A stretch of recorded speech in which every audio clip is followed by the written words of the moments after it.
What happens when the city's most dangerous man catches you at your weakest? She was a brilliant pastry chef, carrying extra weight and a dark secret.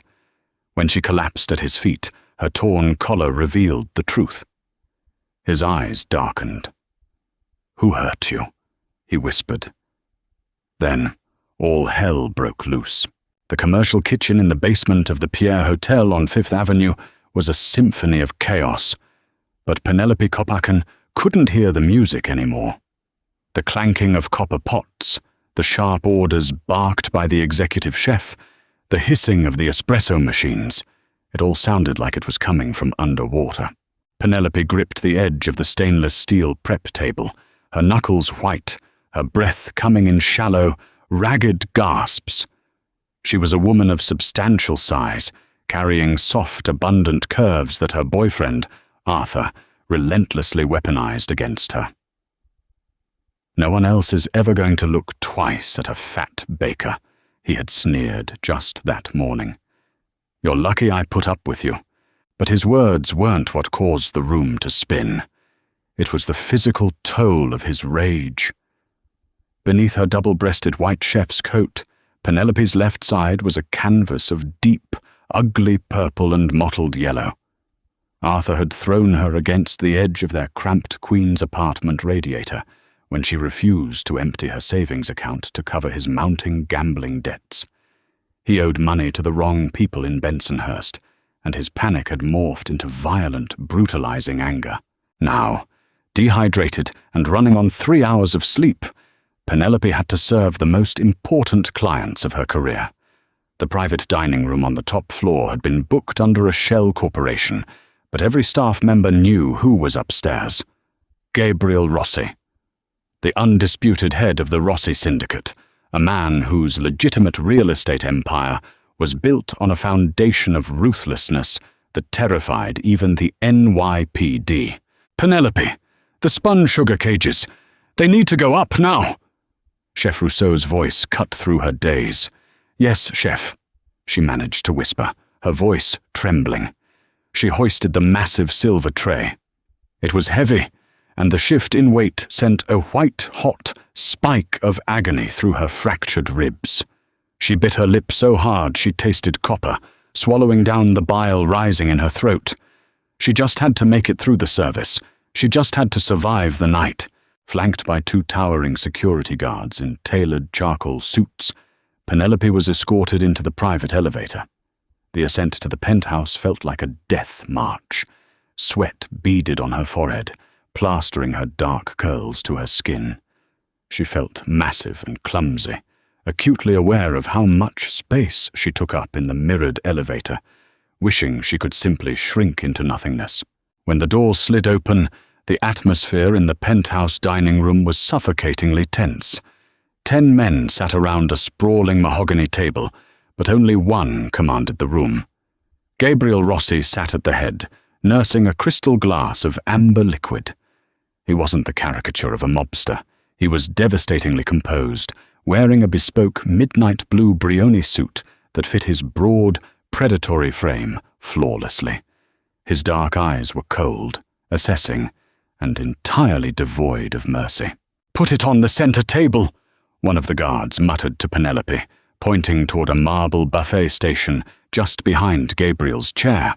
Penelope stepped forward, her thick, slip-resistant shoes heavy on the Persian rug. She focused entirely on the tray, trying to ignore the intense, heavy silence that had fallen over the Mafia bosses. But as she drew parallel to Gabriel's chair, the pain in her side suddenly flared with agonizing intensity. It wasn't just a throb anymore. It was a blinding, paralyzing shockwave that robbed the air from her lungs. Her vision tunneled, the edges bleeding into pitch black. "No," she thought in a panic. "Not here. Please, not here." Her knees buckled under her weight. The massive silver tray slipped from her numb fingers, the delicate spun sugar desserts shattering against the floor like crystal. Penelope didn't even hear the crash. She was falling, fully expecting the brutal impact of the hardwood floor to finish what Arthur had started. But the impact never came. A blur of midnight blue moved with terrifying speed. Gabriel Rossi had vaulted from his chair, catching her heavy, unconscious body before she hit the ground. He caught her securely, his large hands gripping her arms to brace her fall.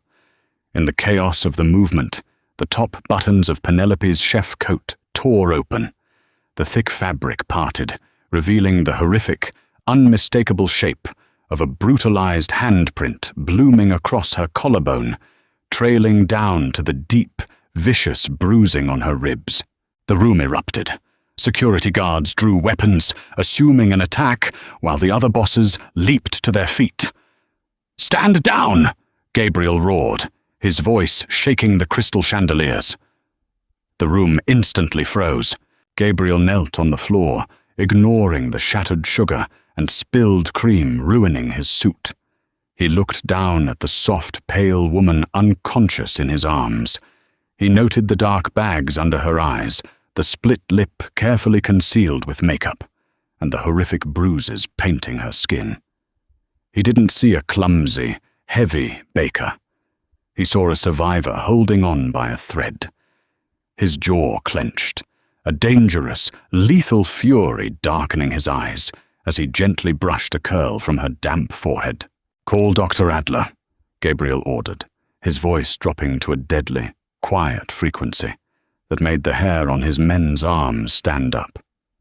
"Have him meet us at the Tribeca safe house. Now." Penelope woke to the smell of sterile alcohol and the soft hum of central air conditioning. She kept her eyes closed, her mind desperately trying to piece together where she was. She was lying on a mattress so plush it felt like a cloud, wrapped in high-thread count sheets that smelled of expensive cedar and rain. The pain in her ribs had dulled to a distant ache, replaced by a strange, numbing sensation. She shifted her weight, realizing with a jolt of pure panic that her chef's coat was gone. She was wearing an oversized silk button-down shirt that dwarfed even her plus-size frame. Her eyes flew open.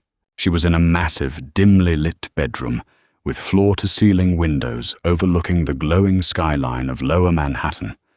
The walls were lined with dark oak bookshelves, and heavy velvet curtains framed the glass. It wasn't a hospital. It was a fortress. "You have 2 cracked ribs, severe dehydration, and a hairline fracture on your right collarbone." The voice came from the shadows. Penelope gasped, scrambling backward against the tufted headboard, pulling the silk sheets up to her chin. Gabriel Rossi stepped into the soft light of a brass reading lamp. He had discarded his suit jacket and tie. His sleeves were rolled up, revealing forearms corded with muscle and faded ink. He looked exhausted, yet entirely commanding. "Dr. Adler administered a localized painkiller and an IV for your fluids. You slept for 14 hours, Gabriel continued, his tone remarkably calm, though his eyes burned with an intensity that made Penelope want to look away. "I apologize for the change of clothes. The doctor needed access to your injuries, and your uniform was restrictive. My housekeeper handled it." Penelope's hands trembled violently. She recognized him. The entire city recognized him. Gabriel Rossi was a ghost in the tabloids, but a god in the underground. He was known for dismantling rival syndicates without breaking a sweat, for burying his enemies in the foundations of the high-rises he built. "Well, why am I here?" she stammered, her voice raspy. I ruined the service. I dropped the tray. I'm so sorry. I'll pay for the damages, I swear." "Stop." Gabriel held up a hand, stepping closer to the bed. He moved with a slow, deliberate grace, like a predator trying not to spook a wounded deer. He pulled a heavy leather armchair closer to the bed and sat down, leaning his elbows on his knees. "I don't care about the desserts, Penelope." She flinched at the sound of her name on his lips. "How do you know my name?" "I know everything about you. I had my men pull your background while you were unconscious," he said frankly, offering no apologies for the intrusion. Penelope Copaken, 32, head pastry chef, clean record, excellent credit until 6 months ago, when you suddenly started taking out massive payday loans. Penelope felt the blood drain from her face. Her shame, which she had so carefully hidden beneath layers of clothing and makeup, was laid entirely bare. She hugged her knees to her chest, acutely aware of her size, feeling pathetic and exposed. "Please," she whispered, tears finally breaking free, spilling hot and fast down her cheeks. "Please just let me go. I won't tell anyone I was here. I just want to go home." "You don't have a home, Penelope," Gabriel said softly. "You have an apartment in Queens that you share with a man who uses you as a punching bag." Penelope choked on a sob, shaking her head. "You don't understand. If I don't go back, he'll kill me. He said if I ever left him, he'd find me. He's crazy." Gabriel's expression hardened into something carved from stone. He leaned forward, his dark eyes locking onto hers with a terrifying, magnetic pull. "Who hurt you, Penelope? Give me a name." "I can't," she cried, terrified of what a Mafia boss would do, terrified of Arthur, terrified of everything. "It doesn't matter. It's my fault. I should have given him the money." "Never say that," Gabriel growled, the sudden ferocity in his voice making her jump. He immediately softened, though the lethal promise remained in his posture. A man who strikes a woman, a man who leaves marks like the ones on your skin. He is a coward. And cowards do not survive in my city. Gabriel reached out, his large, warm hand hesitating for a fraction of a second before gently wiping a tear from her cheek. His touch was shockingly tender, a stark contrast to the violence she was so accustomed to. "I won't let him touch you again. I give you my word," Gabriel promised, his voice a low, soothing rumble. "But I need his name." Penelope looked into Gabriel's eyes. She saw no judgment about her weight. She saw no disgust. For the first time in years, she felt seen, not as a burden, not as a target, but as a person worthy of protection. "Arthur," she whispered, her voice cracking. "Arthur Pendleton." Gabriel froze. The name hung in the air between them, heavy and dangerous. A slow, dark realization crept over Gabriel's face. He slowly pulled his hand back, standing up to his full, towering height. "Arthur Pendleton," Gabriel repeated, the name tasting like ash in his mouth. "You know him?" Penelope asked, her heart hammering against her ribs. Gabriel turned his back to her, running a hand through his dark hair. Arthur Pendleton wasn't just a nobody. He was a low-level runner for the Moretti family, a rival crew Gabriel had been trying to bankrupt for months. Arthur owed Gabriel's own loan sharks nearly $200,000. The very money Arthur was trying to beat out of Penelope was money he owed to Gabriel's syndicate. A cold, terrifying laugh escaped Gabriel's lips. He turned back to Penelope, the warmth completely gone from his eyes, replaced by a calculating, brutal emptiness. But the emptiness wasn't directed at her. "Rest, Penelope," Gabriel said, walking toward the heavy oak door. "You are safe here. You will never be hurt again." "Where are you going?" she asked, clutching the silk sheets. Gabriel paused in the doorway, the hallway light casting him in a sharp, demonic silhouette. "I have a debt to collect." The air inside the basement of O'Rourke's, a dive bar in the deepest, grimiest pocket of Bay Ridge, Brooklyn, was thick with the stench of stale beer, cheap cigars, and desperate sweat. It was a well-known haunt for bottom feeders and low-level runners who thought they were players in the underground economy. Arthur Pendleton sat at a sticky corner booth, nervously peeling the label off a bottle of domestic lager. His leg bounced frantically under the table. He was cornered. The Moretti family was breathing down his neck for their cut of the illicit sports betting ring. and Gabriel Rossi's loan sharks had given him exactly 48 hours to produce the $200,000 he had borrowed. He had planned to force Penelope to take out a second mortgage on her bakery, to drain her retirement accounts, to bleed her dry like he always did. She was weak, heavy, and desperate for affection, the perfect, pathetic mark. The heavy steel door at the top of the basement stairs groaned open, but Arthur didn't look up. Not until the murmurs in the room abruptly died, replaced by a suffocating, terrified silence. The sound of Italian leather shoes clicking against the concrete stairs echoed like a death knell. Arthur finally raised his head. His blood ran cold.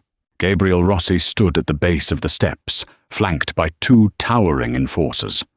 Gabriel wasn't wearing his customary bespoke suit. He wore a black cashmere turtleneck and a dark wool overcoat that made him look like a shadow come to life. His dark eyes scanned the room, cutting through the cigarette smoke until they locked onto Arthur. The men in the bar, hardened criminals, thieves and thugs, scrambled over each other to clear a path. No one breathed. No one dared to look Gabriel in the eye. Gabriel walked slowly toward the corner booth. He didn't pull a weapon. He didn't raise his voice. He simply slid into the booth opposite Arthur, sitting with a terrifying, relaxed grace. "Mr. Rossi," Arthur stammered, his voice cracking violently. He wiped sweaty palms on his jeans, his eyes darting toward the exits, only to find Gabriel's men blocking every door. I know why you're here. The 200 grand. I have it. Well, I have a line on it. By Friday, I swear to God, you'll have every penny." "I am not here for my money, Arthur," Gabriel interrupted, his voice a smooth, lethal purr. Arthur blinked, confusion temporarily overriding his panic. You're not? Then what?" Gabriel leaned forward, resting his forearms on the sticky table. "I hosted a dinner tonight at the Pierre. I had a spectacular menu planned, but my pastry chef had a sudden medical emergency. She collapsed in my dining room." Arthur's face drained of all color. His jaw went slack. "Penelope?" "Yes." "Penelope," Gabriel said softly. "And when my doctor examined her, he found 2 cracked ribs, a fractured collarbone, and a masterpiece of bruising along her left side. She tells me she slipped, but her doctor tells me it looks distinctly like she was thrown against a radiator. She's clumsy. She's huge. She trips over her own feet. I swear I didn't." Gabriel moved faster than the human eye could track. His large hand shot across the table, grabbing Arthur by the throat and slamming his head down against the solid oak surface with a sickening crack. Arthur wailed, blood instantly gushing from his broken nose, but Gabriel didn't let go. He pinned Arthur's face to the table, leaning in so close that Arthur could feel the cold fury radiating off him. "You are going to tell me exactly why a bottom-feeding Moretti runner has spent the last 3 years playing house with a civilian pastry chef," Gabriel hissed, his fingers tightening around Arthur's windpipe. "And if you lie to me, I will have my men peel your skin off and salt the wounds. Speak!" Arthur choked, tears of agony streaming down his face. Okay, Jesus, let me breathe." Gabriel loosened his grip just a fraction. "It wasn't about her," Arthur sobbed, blood bubbling on his lips. "You think I wanted to be seen with that fat pig? You think I actually wanted her? It was a job. The Morettis put me on her." Gabriel's eyes narrowed. The air in the room seemed to drop 10 degrees. "Why?" "Her father, Thomas Copaken," Arthur spat, coughing violently.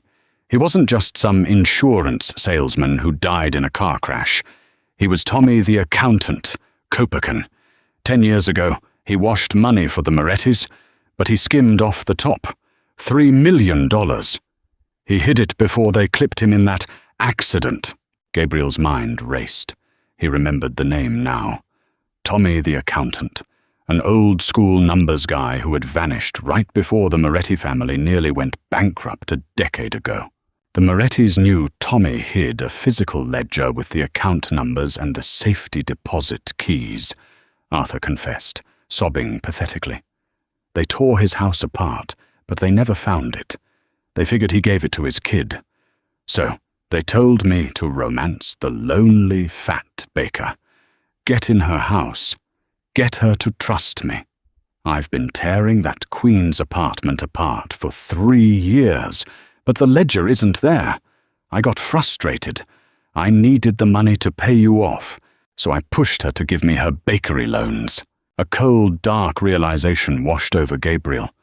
Penelope wasn't just a victim of domestic abuse. She was sitting on a $3 million Mafia gold mine, entirely unaware, and the Moretti syndicate was going to kill her the second they realized Arthur had failed. She doesn't know, Gabriel stated, his voice a hollow echo. She's clueless, Arthur cried. Look, Rossi, you can have her. You can have the money. Just tell the Morettis I died. Let me skip town, please. Gabriel looked at the sniveling, violent coward beneath his hand. He thought of Penelope's soft, tear-stained face, the brutal handprint on her chest, and the way she had begged for her life, terrified of this miserable excuse for a man. Gabriel stood up, pulling a pristine white handkerchief from his pocket and wiping Arthur's blood off his hands. He looked at his lead enforcer. Dominic, Gabriel said, his voice ringing out in the dead silent bar. Yes, boss? Mr. Pendleton has a gambling problem, Gabriel said coldly, turning his back on the booth. Take his hands. He won't be rolling dice or throwing punches ever again. Then drop him at the nearest hospital. Let the Morettis deal with his failure. Arthur's screams echoed against the basement walls, but Gabriel was already walking up the stairs, pulling his phone from his coat. The game had changed. Penelope was no longer just a woman he needed to protect. She was the key to finally destroying his greatest rivals, and he was going to make sure she wore the crown. The penthouse kitchen was a masterpiece of modern culinary design. Gleaming white marble countertops, a massive double-door Sub-Zero refrigerator, and a state-of-the-art Wolf gas range. Yet, despite its grandeur, it felt completely intimate to Penelope. It was 3 a.m. Unable to sleep despite the painkillers, Penelope had wandered out of the massive guest bedroom. Anxiety clawed at her chest. For 3 years, her coping mechanism for Arthur's abuse had been the precise, methodical art of baking. She had raided Gabriel's immaculate pantry, finding imported dark chocolate, Madagascar vanilla beans, and raw cane sugar. Now, still wearing the oversized silk shirt that draped over her heavy curves, she was aggressively whisking a bowl of ganache, finding solace in the rhythmic scraping of the wire against the glass. She didn't hear the private elevator open. She didn't hear Gabriel's soft footsteps on the hardwood floor until a low, smooth voice broke the silence. You shouldn't be on your feet, Penelope. Penelope gasped, nearly dropping the glass bowl. She spun around, her heart leaping into her throat. Gabriel stood in the archway of the kitchen. He had removed his overcoat, and his black turtleneck stretched tight across his broad chest. He looked exhausted, yet there was a dangerous, magnetic energy humming around him. He stepped into the kitchen, his dark eyes trailing over her. Penelope immediately shrank in on herself. She crossed her arms over her stomach, acutely aware of her thick thighs, her soft belly, and the fact that she was standing in the home of a billionaire Mafia boss, looking like a disheveled mess. I'm sorry, she stammered, looking at the floor. I couldn't sleep. The kitchen, it helps me think. I'll clean it all up. Leave it, Gabriel said softly. He walked toward the kitchen island, stopping just a few feet away from her. He reached out, his long fingers gently catching her chin and tilting her head up so she was forced to look at him. Why are you hiding yourself from me?" "Because look at me," she whispered, her voice breaking. Tears welled in her eyes, the years of Arthur's toxic poison bubbling to the surface.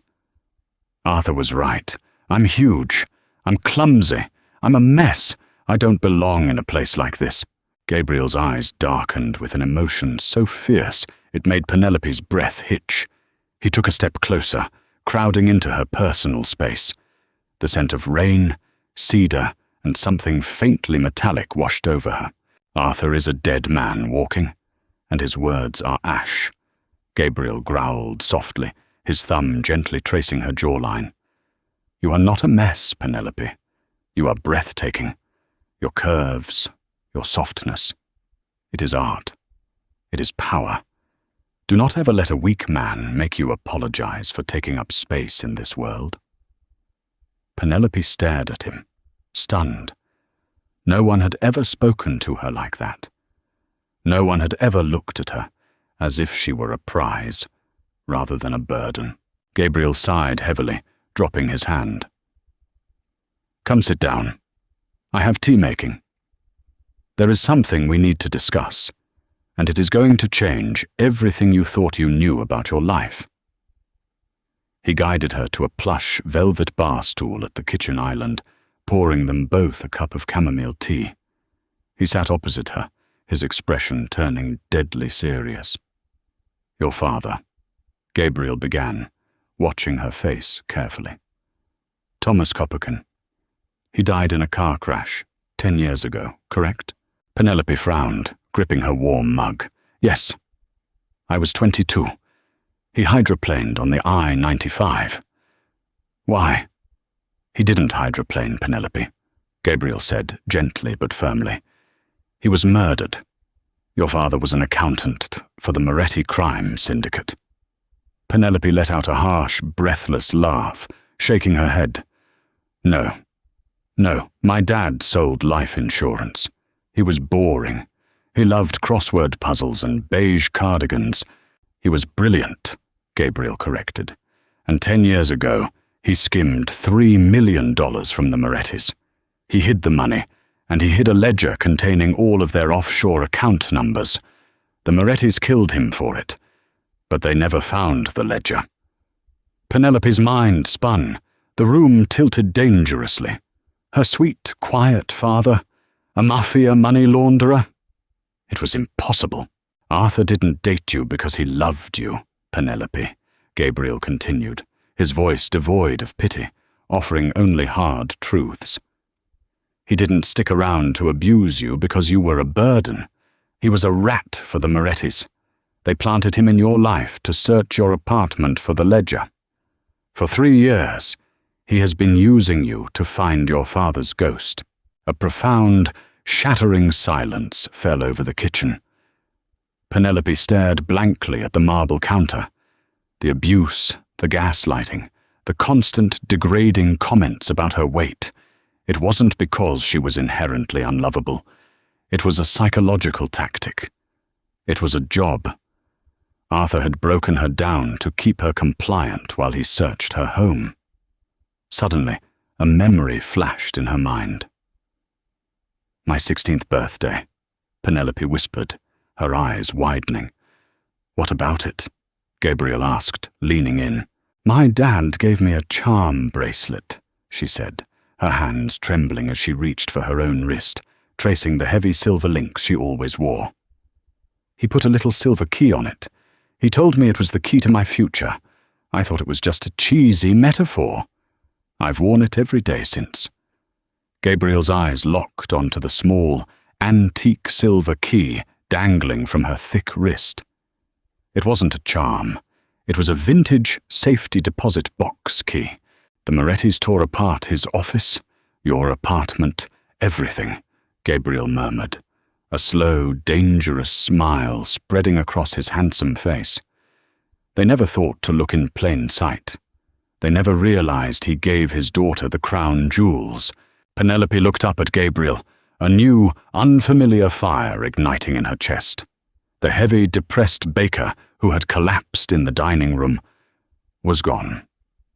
The woman sitting on the stool was Thomas Copaken's daughter, and she had just realized she held the power to destroy the men who murdered her father and the man who broke her ribs.